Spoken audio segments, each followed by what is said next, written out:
Bonjour à tous, je suis le Dr Locke et je suis médecin hématologue au CHU de Nantes. Je vais vous parler de la recherche et des essais cliniques. En hématologie, les essais cliniques permettent la majorité du temps d'évaluer l'efficacité et la tolérance d'un nouveau traitement.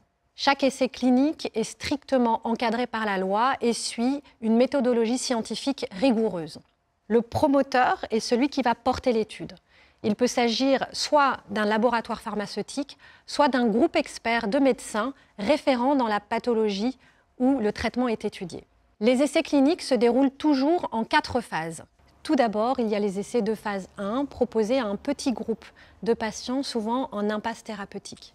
L'objectif est de déterminer les événements indésirables qui surviennent sous la molécule. La phase 2 va permettre de déterminer la tolérance du produit et la dose optimale à donner. La phase 3 est un essai de plus grande envergure. L'objectif est de déterminer l'efficacité du traitement.